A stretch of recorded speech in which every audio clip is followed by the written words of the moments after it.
With as many breaches and security concerns as I report in this show, it should be obvious that cybersecurity is not just about technology, but also the human expertise needed to interpret and respond to complex threats. Huntress is focused on elevating SMBs and MSPs around the world. Huntress has a suite of fully managed cybersecurity solutions powered by a 24/7 human-led SOC, dedicated to continuous monitoring, expert investigation, and rapid response. And the proof is the execution. Huntress is the #1 rated EDR for SMBs on G2. Want to know more about the platform? Visit huntress.com/MSP radio to learn more. Dave Sobel here with IT Nation Connect. Back again, a frequent flyer, Gerwai Todd, who is CEO of both PIA and Times Us. Welcome back to the show. Appreciate it. So you've got this dual role for a little while, and I actually want to get a little bit of insight into how you approach that, because it's unusual for a leader to lead two organizations at the same time. That's going to take a very particular kind of discipline and probably a very intentional approach. Give me a sense of how you approach that and how you're handling that. I appreciate it, Dave. Great to see you again. Look, it starts with the team. The team I've got tremendous teammates on both sides. They know what they're responsible for. They take a lot of responsibility. We spend a lot of time in strategic planning. We do leadership meetings on a weekly basis. I'm a big EOS fan, and we've implemented that in both businesses. And that is a tremendous part of what makes it work. In addition, it sure helps to have a team in Australia. So as the afternoon kind of gets along here in the US, my Australian team is coming online on the PS side, and that makes it just a lot easier to kind of balance the workload, spreads it out throughout the day. I just work longer hours. That's an important detail, because to recognize that you're actually splitting time then, and that you can work along your day and cover two organizations. Absolutely. I start on Sunday. Okay. I end on a Friday, do a little bit of work on Saturday, and it all works out. That makes a lot of sense, and good context for that. So I actually one of the things that we talked last year a lot about, sort of state of the industry and thought, and I wanted to get a little bit more specific with our conversation this year. Sure. Because particularly with what you're doing with PIA, feels like it's a space where you're thinking a lot about the combination of automation and AI. And I want to get your sense as somebody who's kind of leading in that space. I want to get first off a sense of where we are in practical adoption, that what's really happening versus what's hype on automation. Let's set that ground discussion. Give me a little bit of sense what's happening out there practically. Okay, sure. I mean, practically, numbers-wise, we've got hundreds of customers using PIA on a day-to-day basis. And so, look, the way I think about the world is quite simple. AI is just another tool for us software people. Okay? So if you're in the software world, got tons of tools, tons of applications and languages we can use. AI just happens to be another tool in our toolbox. Okay. And so it opens new doors and possibilities. Okay. So effectively, we can solve new business challenges with this technology if done right. And I really believe a big part of this process is ensuring that the commercial viability of a product has reached the proper threshold, right? So for example, AI hallucinates.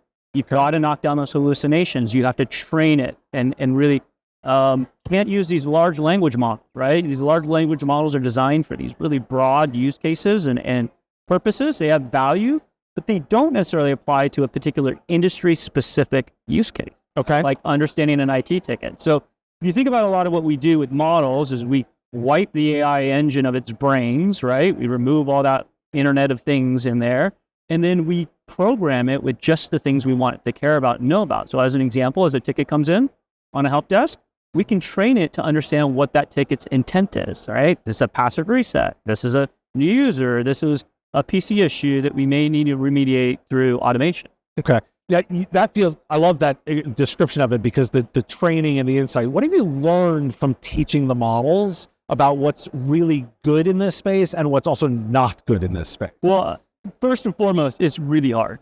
It's really hard work. You need super sharp people with experience in the space. And that is what I think is one of our core advantages as a team from a PIA perspective is the whole team from PIA is emerged out of the ITG in Australia. So they had this problem to begin with. It's much like the journey I ran on with Arnie, right? Right. ConnectWise MSP builds a PSA for themselves, and before you know it, all his friends and family wanted a copy effectively, right? Right. And so that's exactly what we've done. We've had the training base of an MSP to start with, and been able to laboratory a lot of that work. And that work started in 2019. It's been going on for quite a while.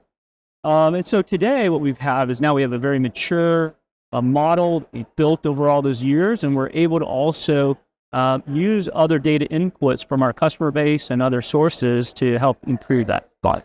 And where are the big wins? Because in a perfect world, we're saying, oh, it'll solve all of it'll automatically handle tickets. Mm-hmm. We don't live in that world. Sure. So give me a little bit of insight into the areas where the technology excels. Yeah, it has to be boxed in, right? Okay. It has to have guardrails.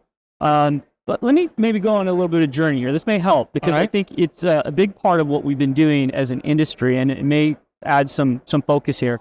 So I like to go back to the beginning, before when we used to have to roll trucks and when we were doing a lot of break fix work. And you look at, late 90s, remote control was the answer. Sure. Okay? So you could not have to roll a truck anymore. You could have a technician sitting at a desk and remote control. And if you think about the ratio of the customers they could support about 100 customers per day. Right. 100 end users, I should say, per day. RMM came along. RMM plus remote control did great things, right? It added automation. You can kind of run things at the endpoint. You can get alerts in and be proactive about what's going on. And that allowed us to get to about 200 endpoints per day. Okay. But RMM stopped, right? And I've actually been really tussling with why did they stop, right? Why did they get gated at 200? And that became the ratio. And then that's kind of all we did. And the reality is, at least my observation, is that the technology wasn't ready yet. The technology wasn't there to solve the next bastion, effectively, of automation possibility. Okay. But so I see that as the help desk, these service tickets that come in at a high rate, right, and are varying kinds of issues. We didn't have the technology at the time to do what we can do today. And number one is we have to interrogate that ticket, and we have to understand what its intent is. Okay. And with that, we can now begin to solve the equation of getting to 400 endpoints per tech. Because if we can scale at the service desk and we can make those tickets easier to work in a guided fashion, we can really solve a lot of challenges in doing it. So that's the mission at hand, is how do you take those service tickets and get them resolved quicker with human observation, right? Effectively being that co-pilot for a technician. Okay. You said something there that's really interesting to me. Is understanding the intent of the ticket. Yep. Because what I want to square my understanding of that is one of the things that's interesting about the large language models is while they're really good at kind of processing and organizing information, they're not necessarily understanding intent. They don't necessarily understand what so they can reform information. We understand it and it is very useful, but the model doesn't understand intent. What do you mean by it has to understand intent, and how does that happen? So it starts with really good people on our side, watching the model and how it behaves. All right. In addition, getting inputs from our customer base as they use the application to see when we get it right and when we don't get it right, and provide means for them to override our suggestion. So let me just use it as an example. Imagine someone has a password reset, right? Mm-hmm. Right. That's pretty straightforward. There's a few words you have to read. You can pretty much assess the intent. What we do within the ticket is we prompt the technician with, we think this is a password reset. Do you agree? Right? Okay. If they don't agree, if they think it's something else or some other job or action needs to be taken, we allow them to override us.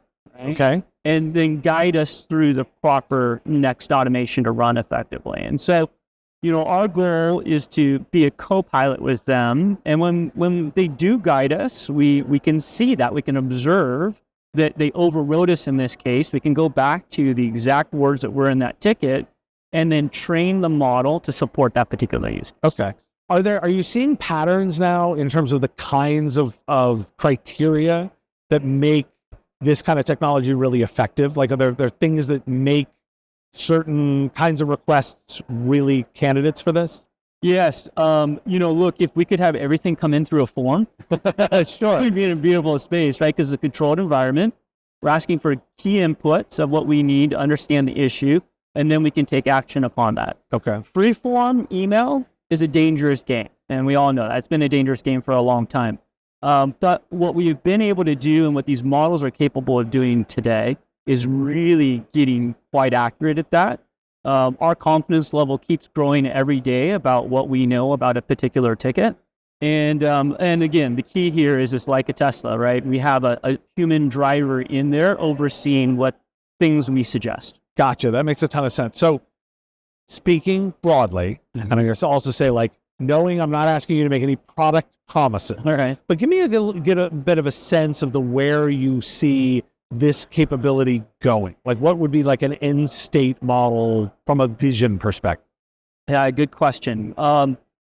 Look, we have a lot of automations in our businesses, and there's a lot of things that can potentially trigger those automations. The more intelligent we can be about the triggering of those events, and as our confidence grows about having it right, there's going to be a point where there's going to be less and less touching of tickets and way more direct automation happening in the process.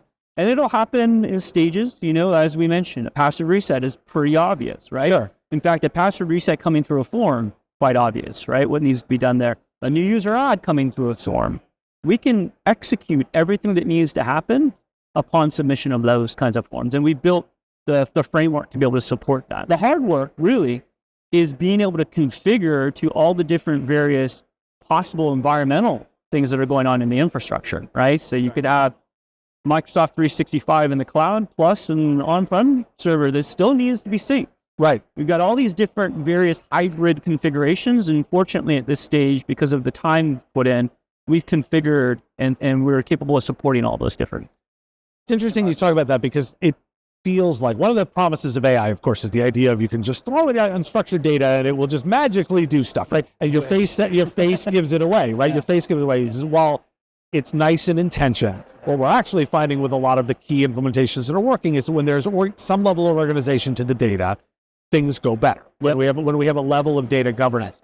Give me a little bit of a sense of what you've learned about what solution providers themselves should be thinking about in terms of their own data that make them more ready for this kind of capability. Like, what do they need to be doing to make their own data houses look right? What's interesting is one of the very first things we can do a really, really good job with this technology is setting type, subtype, and item on a ticket, right? So if you think about that, we're at the stage where we can establish that. But if someone hasn't configured their type, subtype, and item to some standards like ITIL or otherwise, we've got quite a bit of work to do to just bring up the process standard to then be able to properly assign the categories to these particular tickets. Gotcha. So that's one step. That is super helpful and also gives everyone a good starting point to think about. I really appreciate you joining me. You always give me such good insights into what's happening in the field. This has been great to catch up. Thanks for joining me. I love it. Great.